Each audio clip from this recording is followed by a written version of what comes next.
Yes, reka tubasuze kandi tubifurize kugubwa neza mwese mufata umwanya mukagenda mubana natwe muri gahunda z'amakuru atandukanye, amakuru bari kugenda avugwa mu myidagaduro yo mu Rwanda, mu Burundi ndetse no kw'isi hose. Tubagezaho n'andi makuru atandukanye bari kugenda cicikana ndetse anavugwa ku mbuga nkoranyambaga zitandukanye. Ngusabe niba ari ubwa mbere dukurikiye urebe munsi ya video kandi kuri buti tukura ukore subscribe maze wiyongere mu muryango mugari wo bana natwe muri gahunda z'amakuru ndetse n'ibindi biganiro bitandukanye tugenda tubagezaho. Amahoro y'Imana n'imigisha bikomeze bibane namwe. Ni inkuru iri kuvugwa cyane ku mbuga nkoranyambaga zitandukanye, akaba rero ari inkuru itangaje y'umusore utuye mu mujyi wa Kigali ahazwi nko mu Biryogo.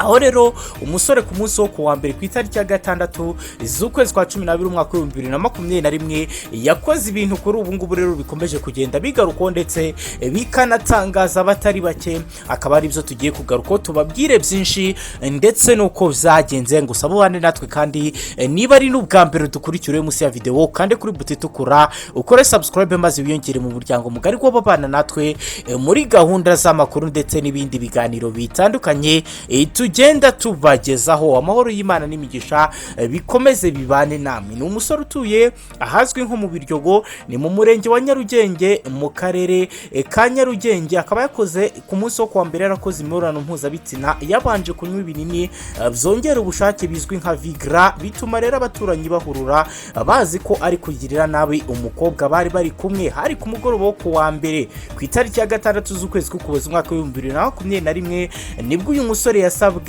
gukingura inzu ye kugira ngo abaturanyi barebe uwo bari bari kumwe, nyuma yo kumva umukobwa ari gutaka cyane.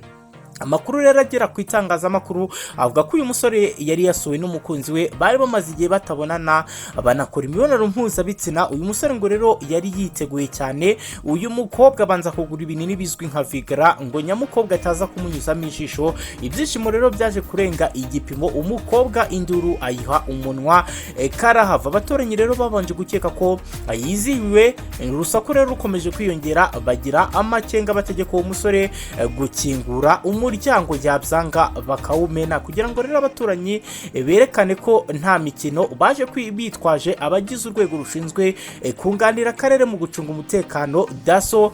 Akaba rero bari babazanye kugira ngo nibasanga uwo musore ari guhohotera umukobwa bamushyikiriza inzego zibishinzwe. Umusore rero amaze kumva ko inzego z'umutekano zahageze yaribwirije arakingura arasohoka n'umukobwa. Babajijwe icyabaye gituma rero umukobwa asakuza kugeza aho bibangamiye abaturanyi, undi avuga ko ari ibyishimo byamurenze. Umukobwa nawe yavuze ko nta kibazo afitanye n'umukunzi we. Uwitwa Nkusi Abdul utuye hafi y'aho byabereye yagize ati twahuriye tuzi ko ari gufata umwana ku ngufu, ariko mu by'ukuri nitwe twakozwe n'isoni kuko uwo mukobwa twasanze aruta umuhungu. Aho yatumirije rero cyangwa se aho yatwumirije nuko yatubwiye ko atari kumufata ku ngufu, ngo yasakuzaga kubera ibyishimo. Nawe witwa rero Kawera Olive we yagize utuye nawe aho hafi yagize ati yavuze ko rero umusore bamubajije icyamutumye abasakuriza abaturanyi, ababwira ko ari Vigra yakoresheje. Uyu muturanyi we rero witwa Kawera Olive yagize ati baramubwiye ngo afungure aranga kuko bakekaga ko yazanye akana gato, noneho yumvishe ko bari guhamagara n'ubuyobozi nibwo yafunguye. Abagenzi be bamubajije icyatumaga asakuriza abaturanyi ababuza umutekano, nibwo yavuze ko yakoresheje Vigra. Akaba rero ari inkuru ikomeje kugenda igaruka ndetse inavugwa cyane ku mbuga nkoranyambaga. Tubibutsa ko rero Vigra ubusanzwe n'umuti ukunze kwandikirwa abarwayi bafite ikibazo cyo kugira kugabanuka kw'ingufu zo gutera akabariro, cyane cyane ababiterwa n'ingaruka z'indwara nka diabete, umuvuduko w'amaraso n'izindi zitandukanye. Inzobere mu buzima zigaragaza ko gukoresha uwo muti utawandikiwe na muganga bishobora gutera ingaruka zirimo kongera umuvuduko w'amaraso no guhagarara k'umutima. Bivuga ko rero nyirinzu uwo musore yari asanzwe akodesha yahise rero abarakara ndetse kubyihanganira biranga, ahita amuha iminsi 15 yo kuba yamuviriye mu nzu ngo atazongera kubangamira abaturanyi rero inkuru y'uyu musore ndetse n'uyu mukobwa ikaba ikomeje kugenda igarukaho ndetse inibazwaho n'abatari bake. Rero ibi bintu bya Vigra bigira ingaruka zikomeye kuko rero no mu kwezi kwa gatandatu muri uyu mwaka w'2021 umusore wari uri mu kigero cy'imyaka 20 y'amavuko mu karere ka Gatsibo yararanye n'umukobwa w'imyaka 23 bakundanaga.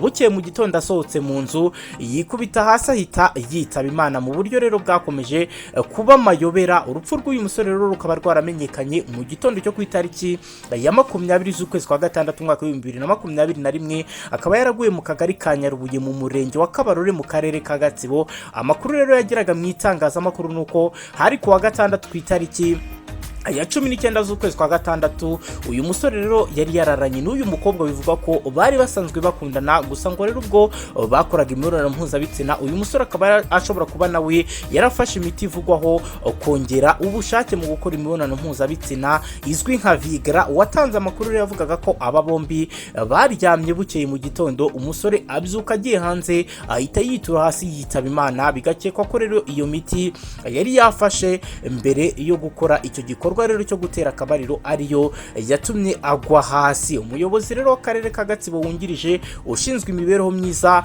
mu kwezi kwa gatandatu akaba ari we wari uriho witwa Kantengwa Mari, akaba yarabyitangaza amakuru rero ko amakuru bamenya uko umusore yapfuye, ariko ibindi biri gukurikiranwa n'urwego rw'igihugu rw'ubugenzacyaha RIB, aho yagize ati amakuru nahawe nuko uwo muntu yapfuye, ibindi ni RIB iri kubikurikirana kugira ngo bikemuke. Icyo gihe rero umuvugizi w'urwego rw'igihugu rw'ubugenzacyaha RIB Dr Murangirateri yabwiye ikinyamakuru igihe ko rero kugeza icyo gihe rero uwo mukobwa yarafungiye kuri sitasiyo ya RIB ya Kabarore mu gihe umurambo wa nyakwigendera wajyanwe muri laboratoire y'u Rwanda y'ibimenyetso bya gihanga bikoreshwa mu butabera izwi nka Rwanda Forensic Laboratory kugira ngo ikorerwe isuzuma. Yakomeje rero agira ati umurambo n'ibimenyetso byatoraguwe aho baraye byajyanwe gukorerwa isuzuma rigamije kureba icyaba kishe uriya musore. Kugeza ubu rero cyangwa se kugeza icyo gihe umukobwa yari yafashwe ndetse ari gukorwaho iperereza. Icyo gihe rero Dr Murangirateri yasabye abantu kwirinda